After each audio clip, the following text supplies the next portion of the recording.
Next, for the opening statement, we have invited a top-notch geopolitics analyst, nationalist intellectual, book author, social media celebrity, also host of the Statecraft TV show with SMNI News, Ms. Sasot Rogando.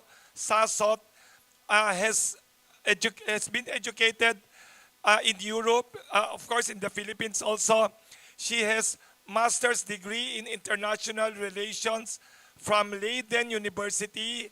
She earned her BA combined major in world politics and global justice, minor in international development, magna cum laude honors from Leiden University. She also studied her BA in business administration in human resource management from the Open University of Hong Kong, plus etc. She has a very long biodata, but I have just summarized just some of the highlights. Let us welcome the highly respected and fearless Ms. Sas Rogando Sasot.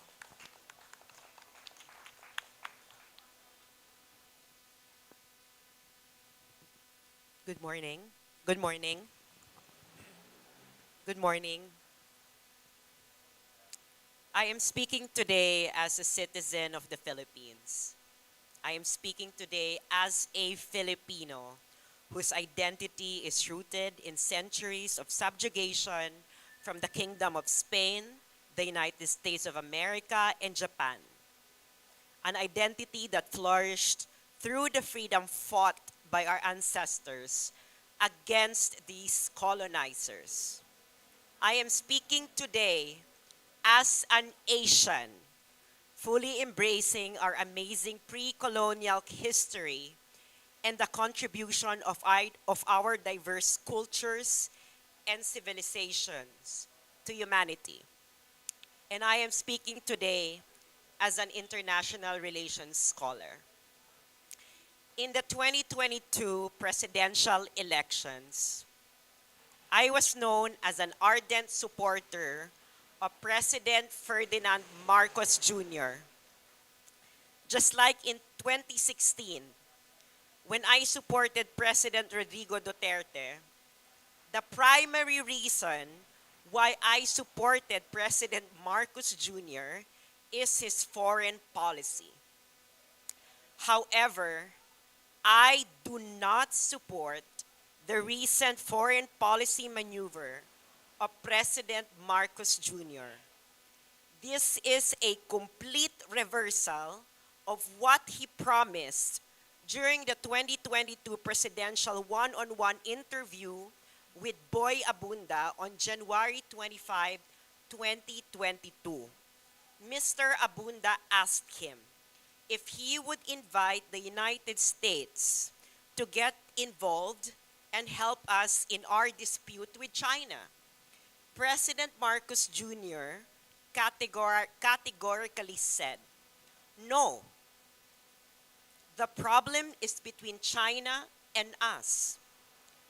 If the Americans come in, it is bound to fail." Let me repeat that. I didn't invent this. He said this. No, the problem is between China and us. If the Americans come in, it is bound to fail. On February 2, 2023, the Philippines and the United States entered into agreement to expand U.S. access to military bases in our country under the Enhanced Defense Cooperation Agreement, or EDCA, which was concluded in 2014 under President Benigno Aquino Jr. Under Aquino's EDCA, the U.S. military was given access to 5 EDCA facilities. Now, under Marcos Jr., the U.S. military was given access to 4 more. Aquino Marcos, the irony of history. The U.S. State Department said that these 4 that these 4 more bases, quote, will allow more rapid support for humanitarian and climate-related disasters in the Philippines and respond to other shared challenges, end quote. It sounds very benign. But who are they fooling? The US government-funded Public Broadcasting Service, or PBS, reported on February 2, 2023, that, quote, this move is aimed at confronting China and its focus on Taiwan, which is only a few hundred miles from one of the new locations where US forces will likely operate, and that is in Cagayan. End quote. A joint report by a former Pentagon correspondent and a diplomatic correspondent wrote in the New York Times, also on February 2, 2023, quote, US officials say they are preparing to surge forces in the event of conflict with China, including over Taiwan. End quote. If you are very observant, you will notice what is kept being repeated and emphasized in Western media. Taiwan, confronting China, conflict with China. And there is a reason for that. Taiwan is in the middle of the defensive perimeter of the United States in the Pacific Theater, which runs from the Kuril Islands to Japan, Philippines, all the way to the Malay Peninsula. I didn't invent this. This is real. Okay? To understand how important Taiwan is in the defensive perimeter of the United States, take a stick and cut the middle. What would happen? The rest would fall. To fully understand current US posturing in our region, one must read the 2022 National Security Strategy of the United States. And they just released this in October 2022. Okay, very new. In part 3, page 23 of the National Security Strategy of the United States, it clearly states that their global priority is to outcompete China and constrain Russia. I think all of us here are old enough, no? To be able to remember the national security strategy before of George W. Bush, yung kanyang axis of evil, no? Now this is mirroring it, no? And now outcompete China and constrain Russia. Okay? We already know what we're doing with Russia, no? In page 24 of the section on China, the National Security Strategy of the United States gave an exact number of years, 10. Let me quote it. In the competition with the People's Republic of China, as in other arenas, it is clear that the next 10 years will be the decisive decade. We stand now at the inflection point where the choices we make and the priorities we pursue today will set us on course that determines our competitive position long into the future. End quote. I think that's very self-explanatory. Okay?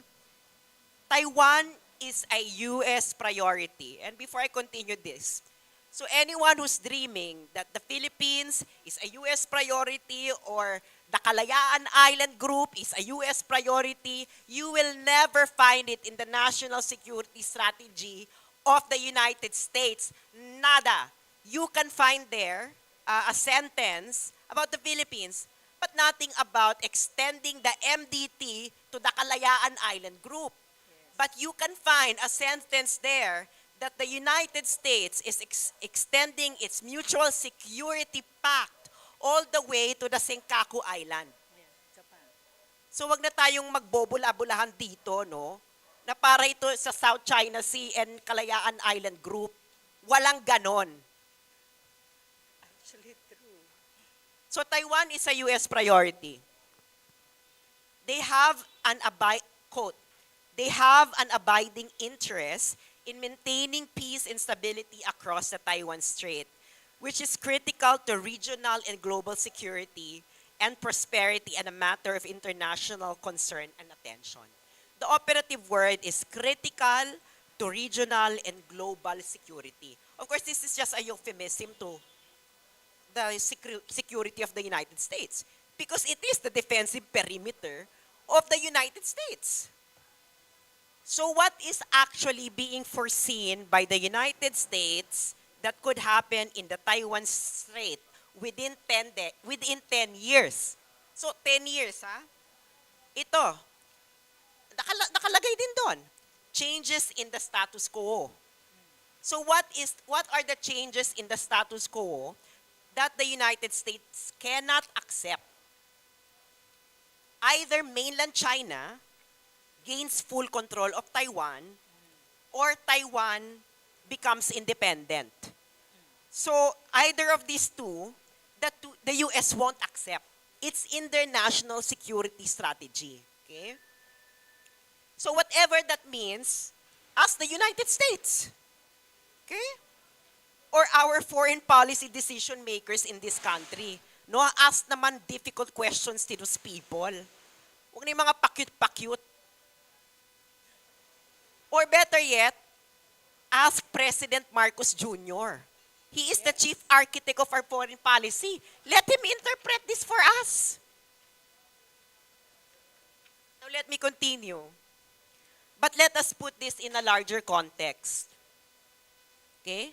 The national security strategy of the United States.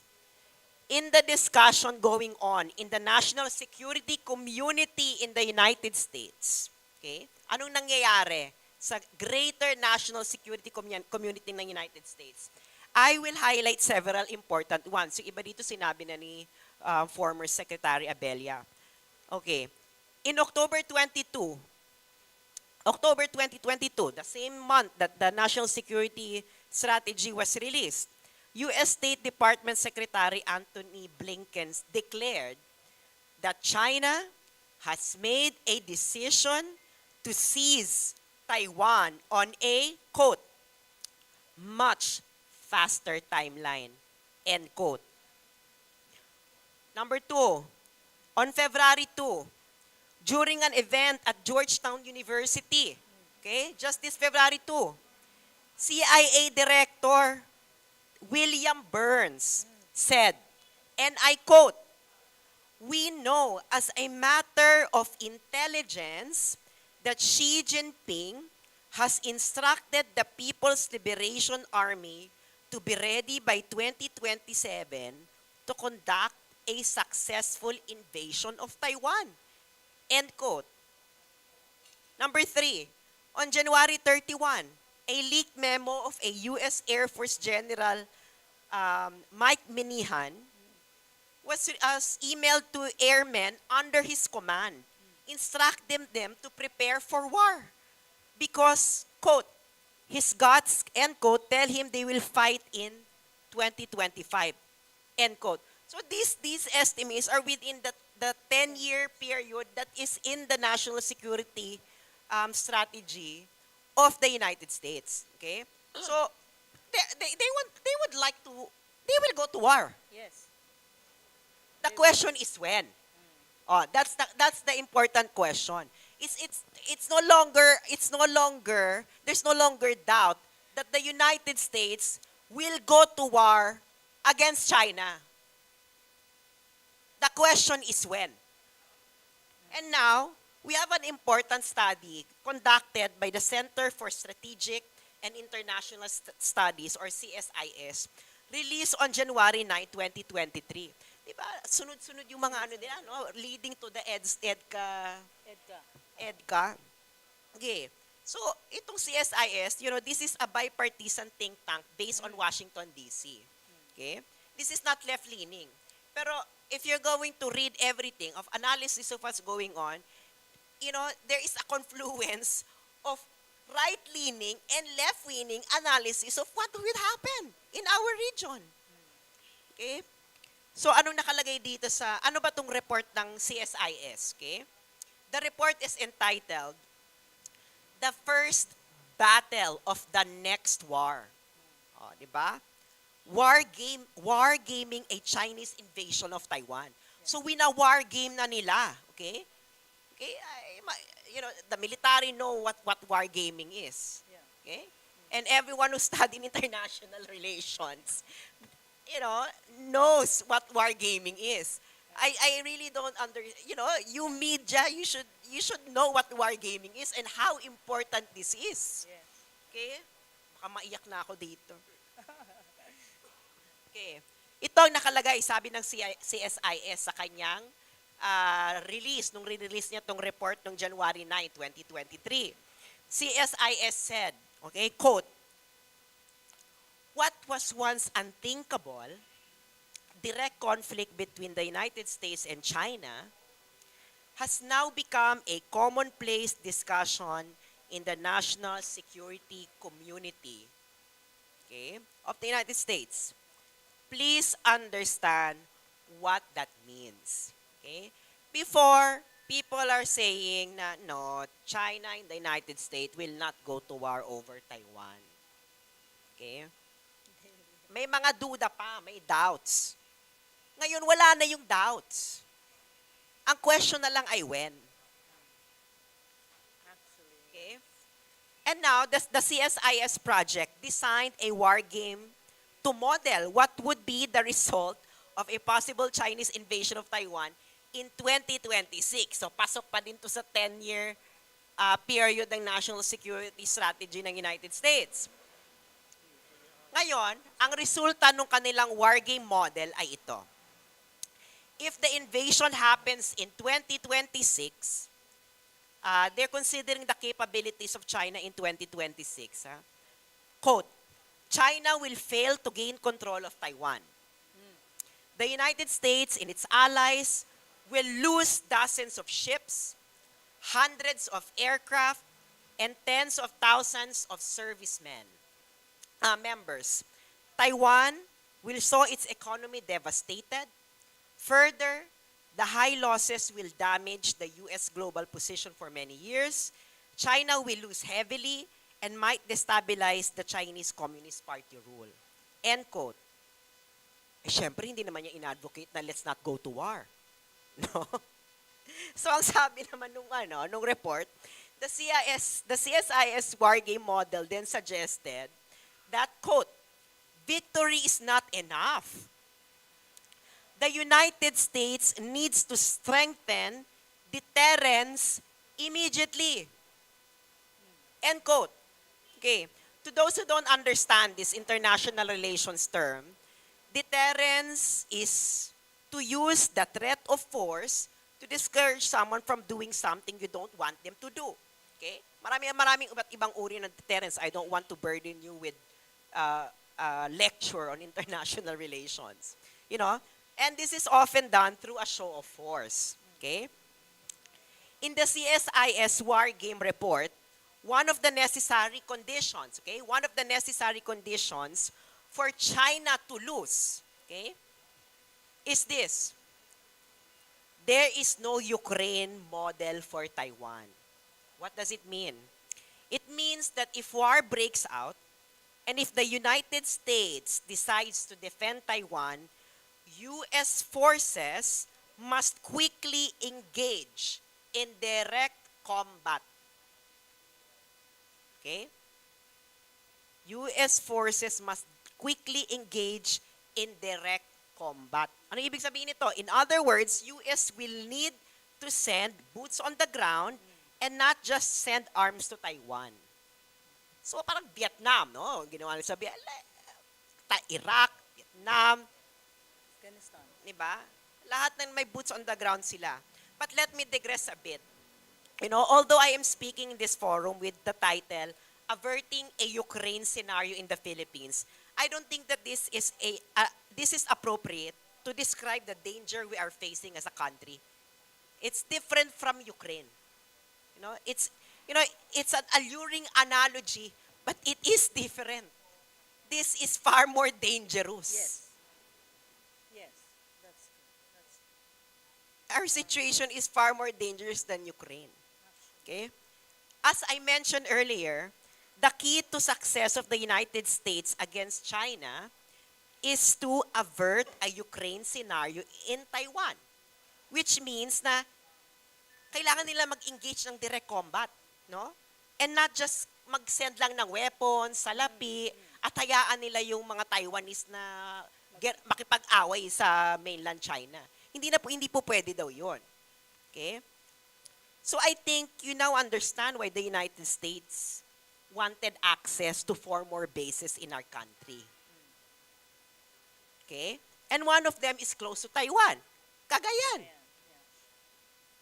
Yes. Eh, I don't think sa Cagayan lang yan. Di ba? Anyone who knows military strategy, look at the coastline in the north. Yes. Actually, you can already know kung saan nila pwedeng ilagay dyan yung mga bases. Just look at of how the Japanese attack the Philippines from Formosa. Okay? And the direction. They would still probably use that same Route. route. Yeah. Hindi lang Cagayan. Huwag tayong magbobulahan dito. Okay? So, let me just further emphasize some important aspects of that war game report. 1, the only combatants there are Japan, Taiwan, United States versus China.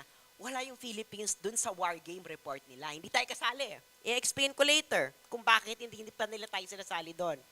And North Korea doesn't join the conflict. Wala ring North Korea factor.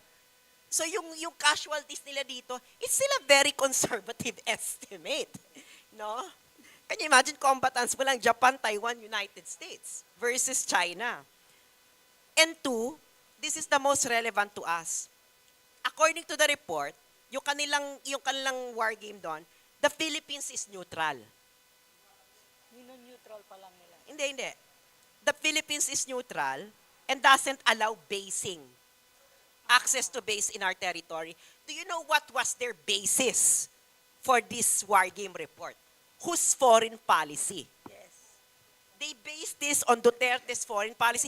I didn't invent this. Yeah. It is in their report. NINS. But they have an alternative scenario in the Philippines. Okay? Sabi nila, pero may alternative scenario. Okay? Ng Philippines, mag-aalaw ng basing sa atin. Okay? Basing in our territory. Especially a site near to Taiwan. So this is what is happening now under the BBM administration. Yes. We are now in the alternative scenario of the war game report of CSIS. Yeah. That's true. Yeah. So what does this mean to us? Okay? Siyempre, quote na naman ako ng mga Amerikano, no? No? Kasi they're so honest. I can't believe. Naabutan ko lang namang gera, Iraq War, ng major ng Amerika. So, this is the honesty right now is the same honesty that they had during the invasion of Iraq in 2003. Ito, let me quote the answer of Zach Cooper of the American Enterprises Institute. Isa na naman itong think tank based in Washington, D.C. Right-leaning naman to. Okay? Ngayon, nung interview niya, February 2, 2023, with government-funded PBS, the Public Broadcasting System, Zach Cooper was asked, quote, how will the U.S. use these military bases in the Philippines with the goal of confronting China's influence in the region? End quote. This is a government-funded channel in the United States. Ganon yung question. Di ba wala nakaabog-abog, di ba?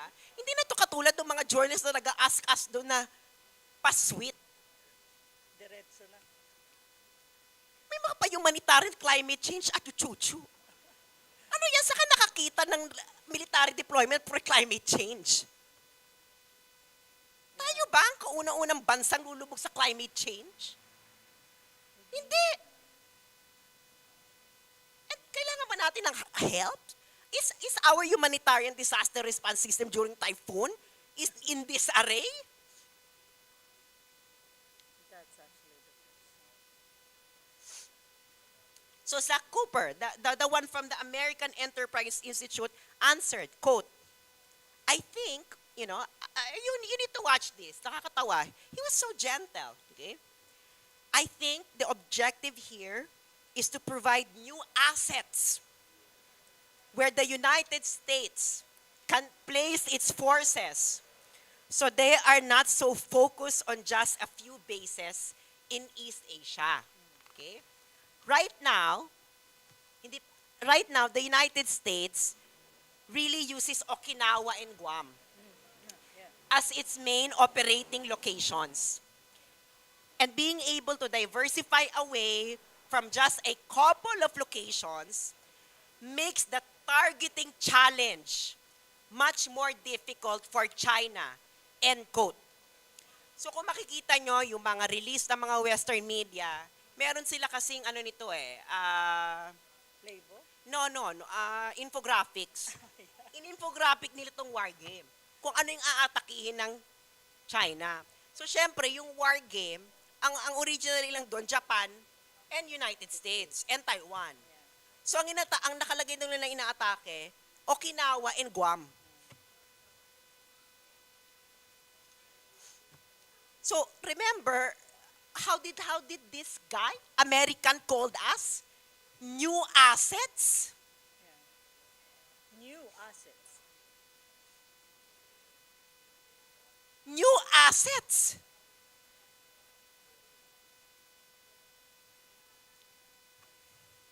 Do you know what the United States called us Yeah. when they took us from Spain? Real estate.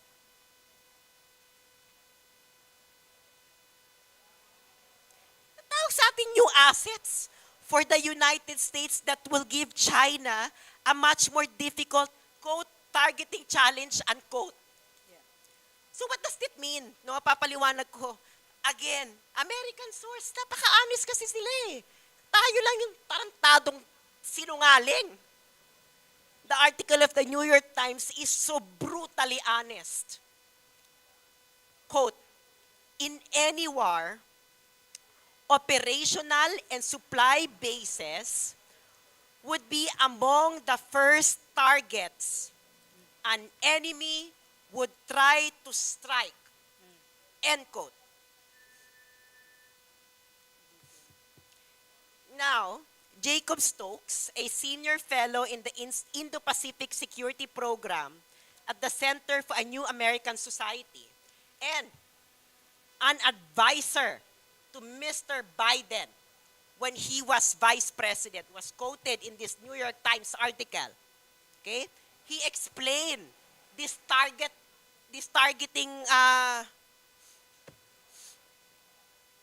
Targeting supply area. no, that the Philippines will be used as a targeting Yes, it is. area. Ito mismong sinabi niya, quote, if China is going to try to take steps with its missile arsenal to take out locations where the U.S. projects forces, it now has more targets.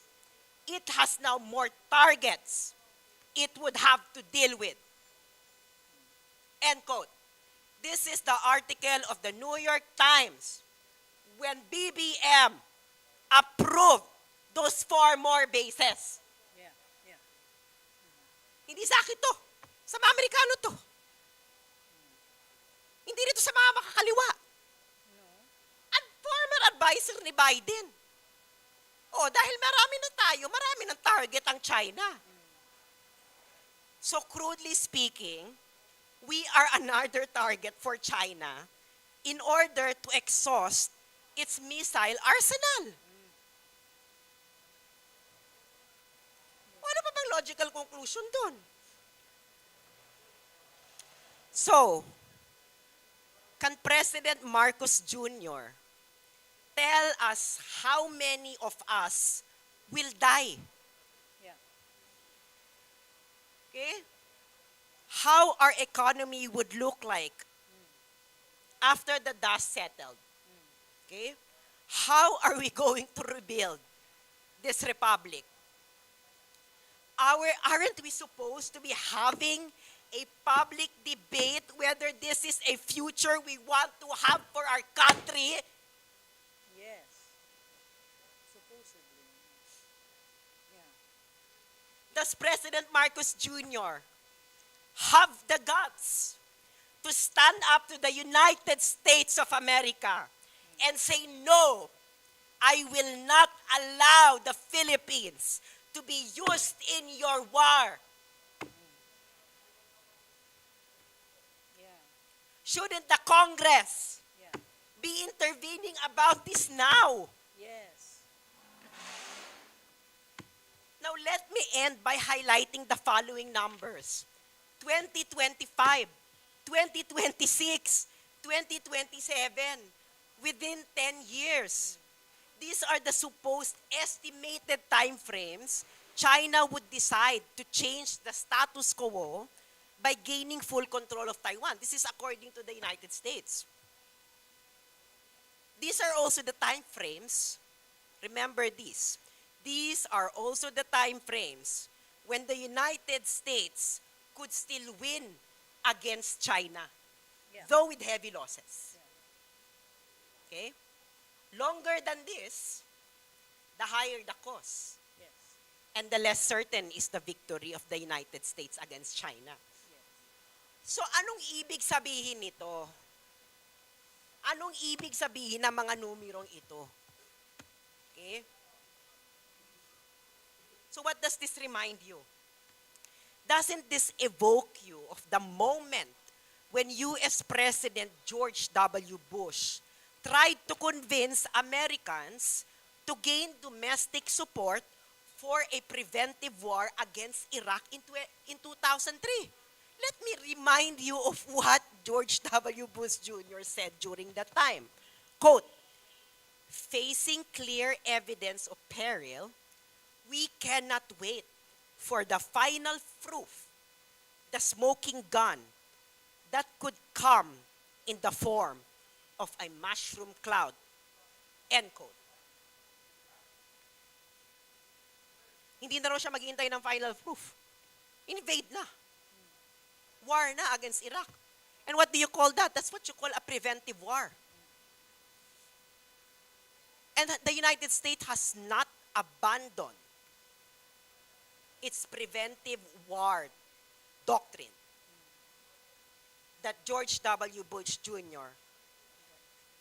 instituted. Yes. So the question is the United States already convinced, okay, that it is facing a clear evidence of peril that China will gain full control of Taiwan by military force? Is the United States still waiting for a final proof that China will really do it? May history prove me wrong that US and China will go to war in the time frame US personalities provided. Mamili na lang kayo dyan, 25, 26, 27. Or but within 10 years, ano ba ngayon? 33. Yun ang pinaka-liberal, 33. matagal na yun. Okay? May history prove me wrong that we will be another battleground in a war that is not of our own making. May history prove me wrong that we are once again trapped in the US web of either you are with them or against them. Tinatanong, alam mo yung nagsimula ako nag-post ito, sinasabi sa akin, sino pipiliin mo, China or US? Hindi kailangan natin piliin ang US. This is American propaganda at work at you. Yes. Yes. The choice is not between China or the United States, but between being a pawn Yeah. and being a sovereign. State. Yeah. Actually. In the Spanish-American War, did we have a choice? In the US-Japan War, did we have a choice? Hindi, syempre, colony tayo nun eh. Colony pa ba tayo ng United States para hindi tayo mamili na, oy, kayo na lang magpatayan.